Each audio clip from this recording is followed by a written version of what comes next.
Hello, and welcome to Outnumbered the Podcast. I'm Bonnie. And I'm Audrey, and we're moms to a combined total of 16 kids, with 2 more on the way. Yes, we know that sounds insane, and it usually is. But we're here to share the tips that help us keep our sanity and to share inspiring thoughts that help us get through each crazy day. Uninterrupted conversation is foreign to us, but we'll try. And we invite you to join us on our journey as we find joy in the chaos of motherhood.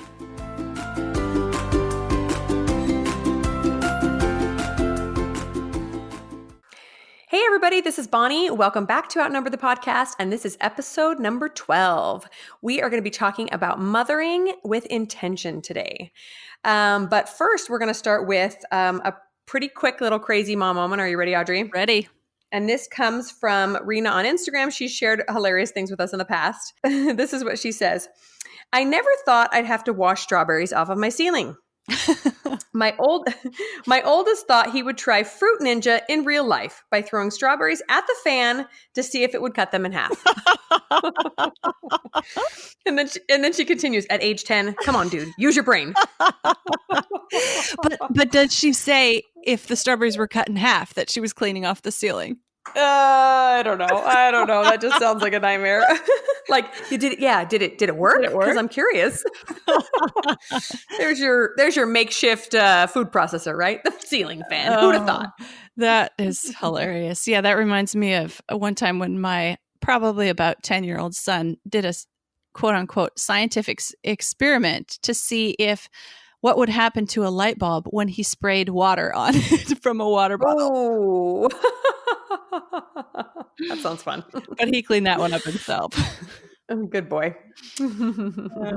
Yeah, so today we're talking about intentional motherhood, specifically about finding the courage to make parenting decisions, even if they're different from most of your peers. That's right. Yeah. We all, I think, intrinsically know that we're the best parents for our kids, but it really takes courage to break away from the pack sometimes. And sometimes that could mean making a traditional parenting decision or an alternative one. But if anyone opposes you, that can be difficult to do. Does that make sense? Yes, totally.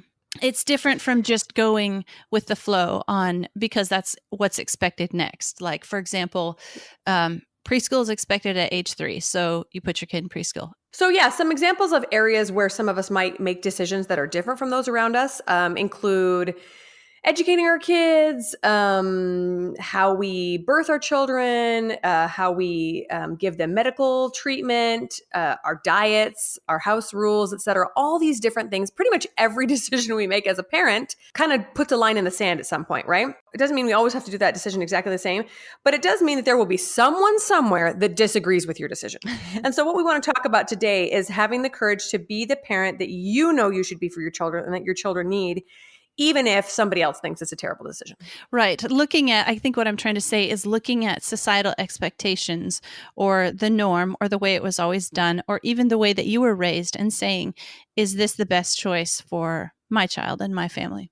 Yeah, exactly. And it totally depends on where you live and when you live, et cetera. You know, for some person, having a home birth might be totally wacky and insane because everyone around them is going to the hospital and getting epidurals. Whereas in another community, going to the hospital might be crazy because everybody there does natural or die, you know?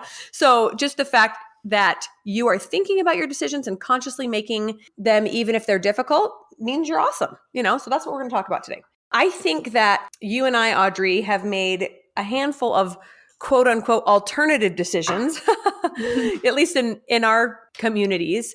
Some of these include, birth choices, education choices, like we've talked about.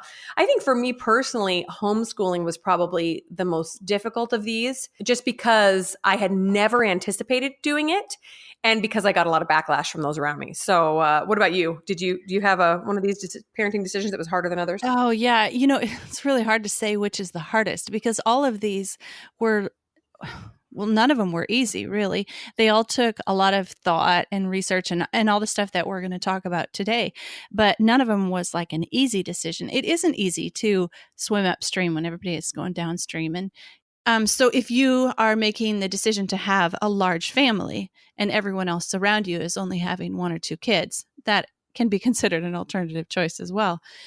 Right. And then Or, another one. or vice versa. Yeah. Yeah, I exactly. just heard from a woman who was raised in a very religious background who really felt like pressured to have a lot of children, and she had a couple, and then thought that's right for me, and that's okay. Yeah.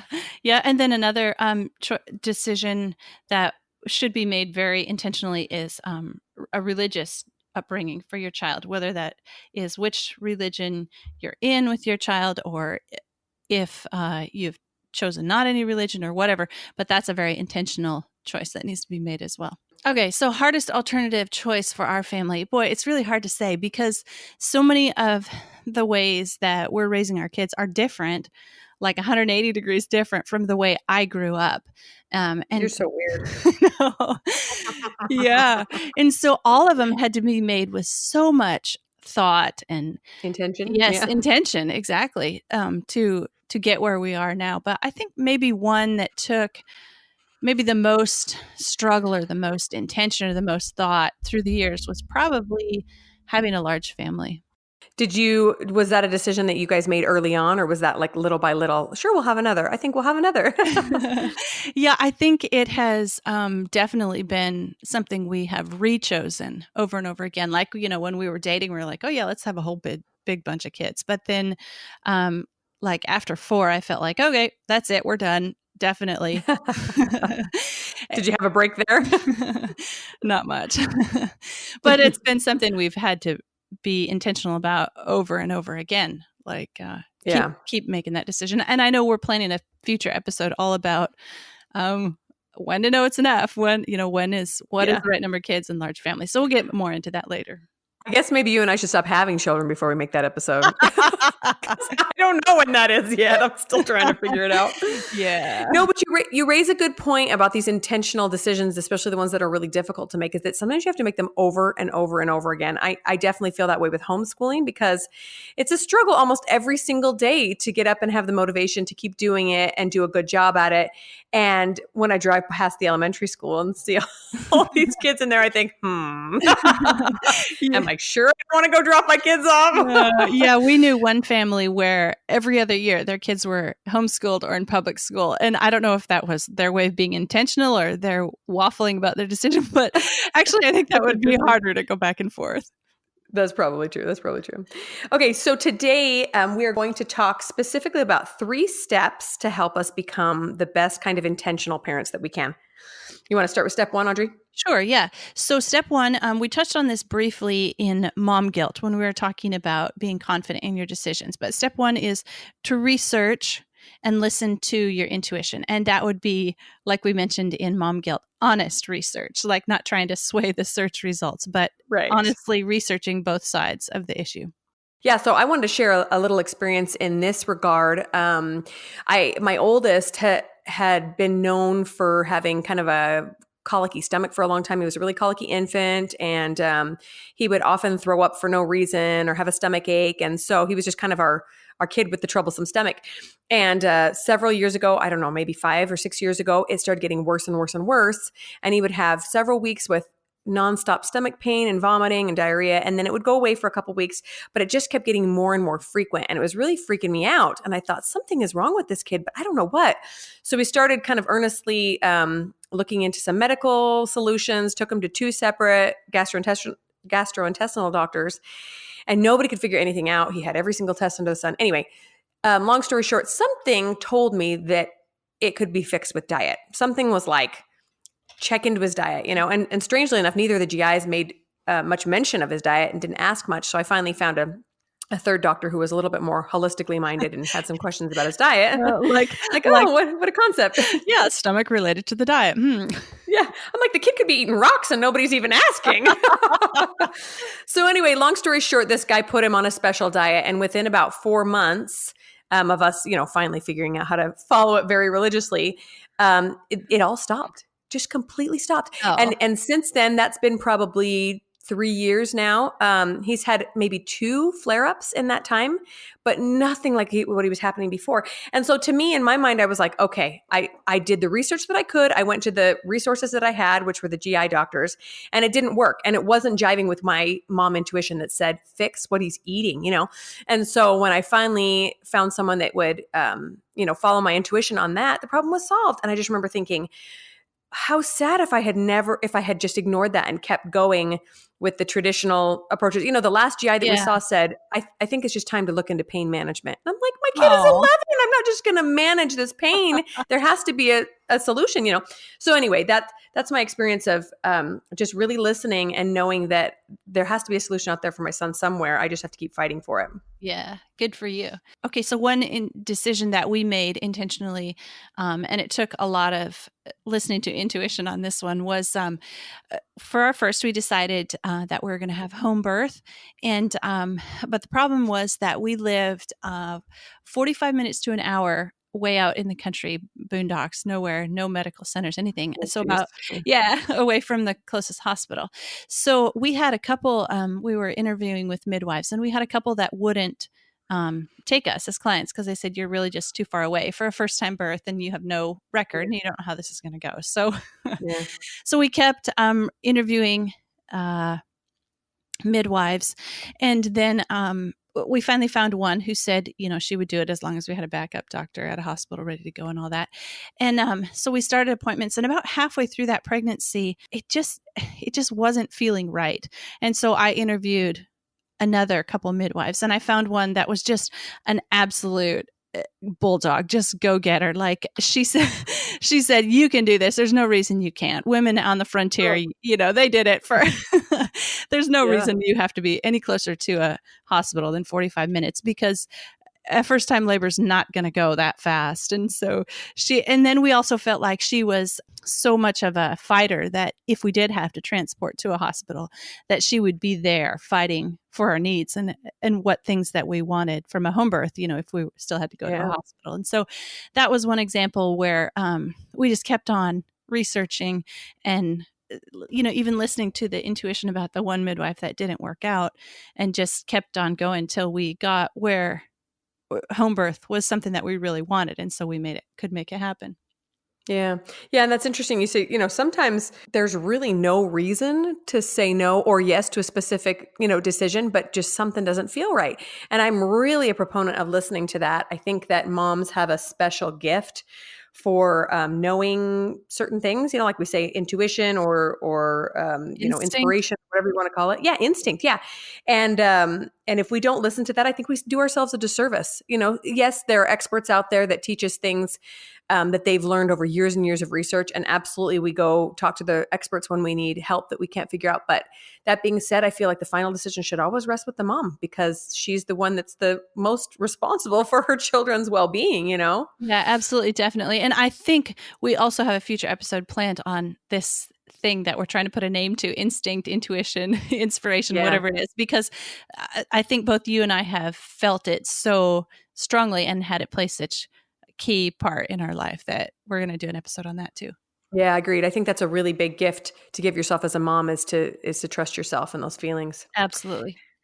So sometimes when we're looking into these parenting decisions, we're talking on this step about both research and intuition. Sometimes when we do the research, it points really distinctively in one direction, right? We're doing the research and we just think, okay, this is definitely the choice for me. But sometimes, at least for me, it's really just my gut that leads me to the decision. So sometimes I'll be looking at the research and maybe, my neighbor would have seen a totally different answer for her in that same research. But for me, I was seeing this one particular decision, if that makes sense. I really think it's a combination of those two things. You educate yourself as much as humanly possible. You watch the documentaries, you read the books, you talk to friends and to professionals, and then you get the final decision and pray about it or meditate about it or whatever it is that you do, and listen to that gut. And then go forth confidently in that decision. Yeah, exactly. And then don't second guess yourself because you've done the work and you made the right decision. And I will also mention that first decision might not always be your final decision. So sometimes my decision-making process is a series of steps. So I'll think, oh yeah, this is definitely the best decision for us, this X, right? Do this X Yeah. decision.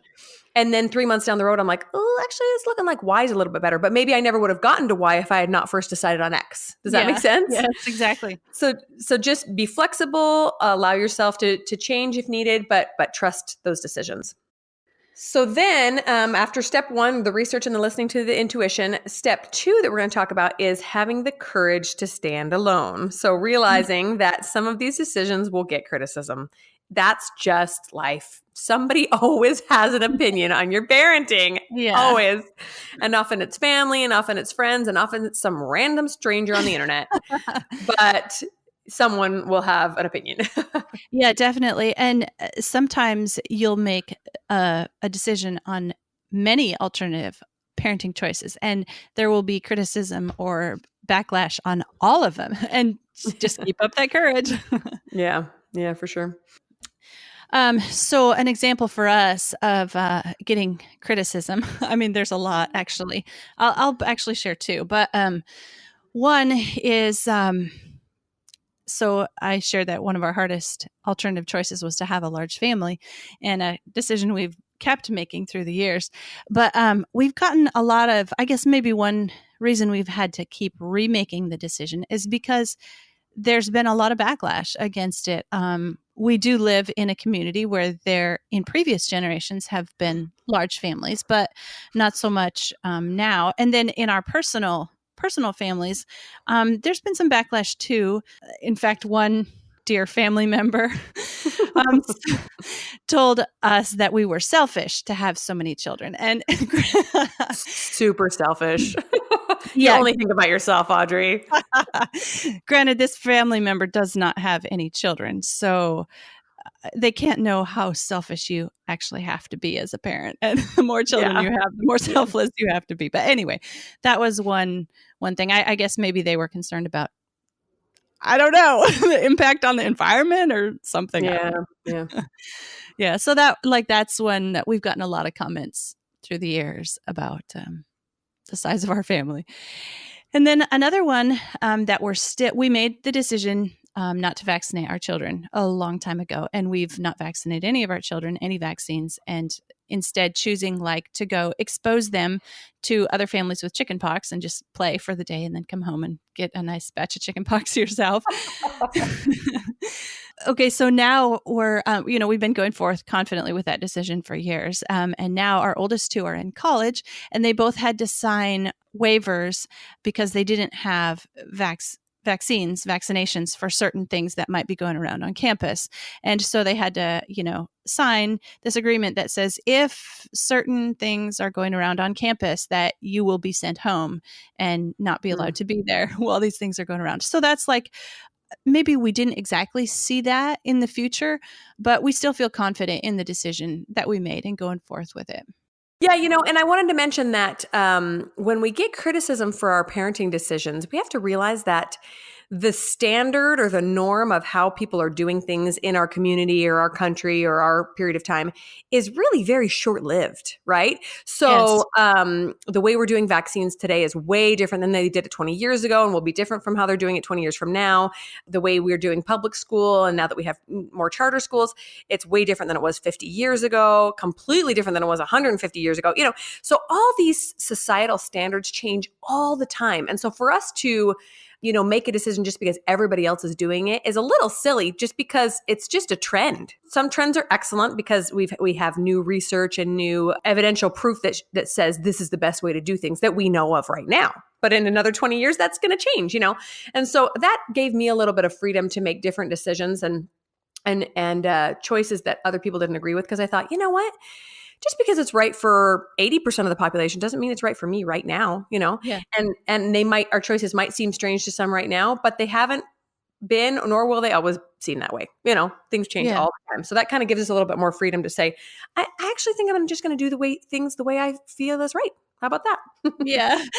That's an interesting point because, like I mentioned at the beginning, a lot of the alternative decisions that my husband and I have made in our raising our family are 180 degrees different from the way that I was raised, but not so much his family. But for my family, we're like the pioneers in these decisions, in homeschooling, in home birth, in large family, in non-vaccinating, and alternative food choices, all this, not non-standard medicine. We're like the pioneers for my family. And what's really been, I don't know, rewarding to see is that there's actually a lot of my siblings, cousins, distant relations on my side of the family that are now choosing to make some of these decisions too, because they see us and what we've done, and they see some of the results of what we've done, and they're like, oh, hey, okay, so maybe like we are part of their research as well. Yeah, exactly. That's definitely how I got to make some of the parenting decisions that I did that were a little more difficult for me. Ones that either I didn't expect to be making or that no one around me expected me to make. Homeschooling was an example. Actually, this is kind of a funny story. I was first interested in home birth before I made any other wacky decisions in my parenting. And so I met a girl that went to church with me who'd had some home births, and I said, "Hey, can I come over and just pick your brain? I'm curious about this." I was expecting my third child, and the other two had been in the hospital. I said, "I'm just really interested. I'd like to know more." And so I went over and we had a conversation, and she just really piqued my interest and made me want to do a lot more research, gave me a couple of books to look into. And then as I was leaving, she said, "Now, I just want to let you know," she was also a homeschooler and did some other weird things, And she said, "I just want to let you know that when you start looking into different ways of doing things, different from your friends or your community or whatever, in one aspect of parenting, other aspects might jump out at you as well, And she mentioned homeschooling as an example, and I was like, "Oh no, that's not going to happen for me," because in my mind, I wasn't there yet. I wasn't ready to make that decision yet, and so I thought that was just, oh no, that's way way out of my comfort zone. And yet she was right, because once I was able to find that courage to say, I'm going to make this decision for my baby because I believe this is the right one for this baby at this time. Then I was able to also look at my other decisions and say, well, are those the right decisions too? Or am I just doing this because it's what I've always seen done? And that was really empowering for me to say, I don't need anybody else's approval, and just my husband's. It's just him and Yeah. I in this together to choose what's best for these babies, and we can make whatever decision we choose to. And you really don't owe anyone an explanation for anything, So when we finally announced that we were going to homeschool, I had several close family members express some very strong sentiments against that decision, and I really valued their opinions and their concerns. But deep down, I knew that it was the right decision for me, and so to be able to have the courage to say, "Thanks for your concern, but we're going to stick with it because God's given us these kids, and we're the most qualified to make the parenting decisions for them." Yeah, that's exactly it. We as the parents, I believe, are the ones that are going to be held accountable for how we raised our children. And so I think that's the whole reason why it's so important to make these intentional decisions, is because we have to answer for them. Yeah, yeah, totally agree with that. Even if it's, even if you don't believe in an eternity and an ultimate someone to answer to, you still have to answer for the decisions you made and the effects they have on your children later in life. Right. You can't get to when they're an adult and realize you made a mistake and say, "Well, it's because my cousin told me it was a bad decision." Yeah, but that doesn't hold any sway. You're responsible. You got to make the hard call sometimes. Yeah, for sure. Yeah.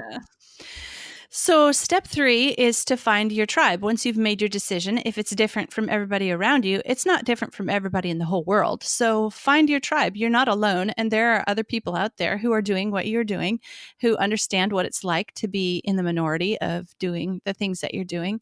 And, eventually you might create your own tribe. Yeah, I like that a lot. I remember when we first started homeschooling, it was a pretty lonely sentiment for a while because all of my friends were starting to put their kids in school and go out to lunch alone with their babies, and I kind of felt like there was this shift amongst my friends, and I wasn't included in it, And so it was kind Yeah. of a lonely feeling. And I didn't really know what I was doing. And so I tried a million different ways of homeschooling and fumbled up a million different things. And then we finally found a couple of homeschooling groups, and to get together with them was such a relief. It was amazing. And a lot of these women were a few years older than me, maybe just 4 or 5 years older, but that meant that they had kids who were older elementary age or middle school age. And I was able to see kids who had been the fruit of this way of education for several years. And I was just blown away. And I thought, oh my gosh, if these kids are what my kids are going to turn out to be like, sign me up, And so that was Yeah. a really empowering thing to think. Oh, yeah, there are amazing kids that come out of public school too, but I hadn't seen any of the homeschool ones. And so I was Yeah. really dying for some evidence that what I had chosen was going to be a good choice. And so I loved that. Finally finding that tribe was really beneficial to me. We did the same thing too, where homeschooling is involved because, well, like I said, no one, we were the first one to have kids in my family. And so that wasn't really an acceptable choice, homeschooling. And then my husband's family, they were homeschooling, but they were homeschooling in a completely different method than we had chosen. Mhm. So they were doing unschooling, and we were actually, sitting down with books and papers and doing things. And so from one side of the family, we were like, "Oh, you're not doing enough," and from the other side of the family, we were like, "Oh, you're doing too much." That's funny. and then, and both sides of our family were basically telling us we were going to ruin our kids. Yeah, clearly. And Mhm. then, yeah, and then we also found a homeschooling group that it was just like a relief to just be around them once a week and talk just to the moms for an hour. That, yeah, it's okay. You're not going to ruin your kids. Yeah, exactly. So, some suggestions for how to find your tribe. You can look for groups that meet in your community. At the library is a good place. Maybe start looking and asking if they know of any groups that meet, special interest groups, or sometimes they have a calendar. You can just peruse that. Sometimes there's community events. For us, it was our local 4-H group that had a homeschool chapter. You can look on Facebook, word of mouth. If you hear of somebody or you know somebody, or I don't know, you see somebody at the grocery store, walk up to them and ask them. It's interesting about trying to find your tribe. The other day I was on the phone. A woman called me from Germany, and we chatted for half an hour about breastfeeding and extended breastfeeding. And this was a choice she was wanting to make, but she was getting a lot of kickback from everybody around her, Mhm. and everybody in the German community where she was telling her that was not a good idea, and she needed to start feeding her baby, this at this age and all that. And she said, "I got your number because my mom knew you when you lived in a totally different state." And so she was like reaching in the back of her mind to find somebody who she could talk Yeah. about, Yeah. about this decision she was trying to make. So Yeah. that was kind of fun. Yeah, that's great. That's really cool. And it's really, really a special experience to be able to be that sounding board for someone who's trying to make another difficult decision. So, one of the wonders of the internet is that it connects people from all over the world. And so, I've had multiple people that I have admired from afar online in one of these types of parenting decisions that they've made. And I thought, well, if they can do it, I can do it. And vice Yeah. versa. I've had a lot of people reach out and say, hey, thanks so much for talking about this, because this was a really difficult decision for me to make. Homeschooling seems to be that really popular one because it's a big decision that you're kind of mired in for years and years. And so I've had a couple of people say, I'm just terrified to try, and to be able to help somebody have that courage is really, really empowering. I love it. Yeah, and I, like you were mentioning about that lady that you went and had a visit with. When we were first starting on our parenting journey, across the street lived a lady who was doing everything alternative, and I had so many good talks with her. And she was about 4 to 5 years ahead of me down the road in this journey, and like she was just almost like my mentor in some of this, that home birth and all this stuff. And we'd just talk about it, and it would get me started thinking about it. And so I have accepted the opportunity that now that I'm a little older, maybe in this role, that people can reach out to me too, and pick my brain or ask me questions or look on my family and see what it's like, that kind of thing. Yeah, that's great. I wanted to mention one final thing. We have talked in this episode a lot about quote unquote alternative parenting methods that kind of go against the grain, but really intentional parenting is any parenting decision that you think about, research about, and actively make a decision for, and don't just go with the flow. So sometimes that looks, like I said, like a different decision, like an alternative decision, and sometimes it looks like something totally different. So a quick example I wanted to share was my younger sister really wanted to have a natural birth for her first. She went to a birth center and she labored and labored and labored and labored, and nothing happened. And she was miserable, and it was just a horrible, horrible experience. So she was finally transferred to the hospital, labored more and longer.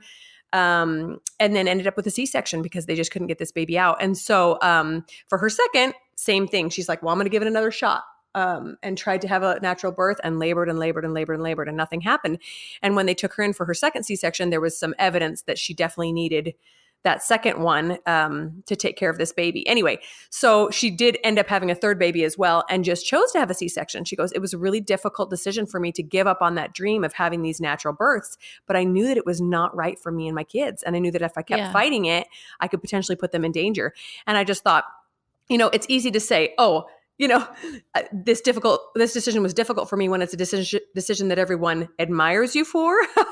Like I do get a lot of admiration for some of the decisions I make. I get criticism, but sometimes they say, wow, a big family, that's amazing. But to go along with the flow in some of your decisions, maybe doesn't feel as courageous, but it definitely is. Any decision that you make consciously for the benefit of your children is an intentional parenting decision. Yes, absolutely. Just not to do it because everyone else is doing it, like a lemming jumping off the cliff. Exactly. But make the choice to do what you're doing. Exactly. Yeah, to be intentional about it. Oh, I just wanted to say that Bonnie and I, we've talked about a lot of weird alternative stuff in this. And if you can't find your tribe, if you, want to pick one of our brains, drop us an email at outnumberedthepodcast@gmail.com.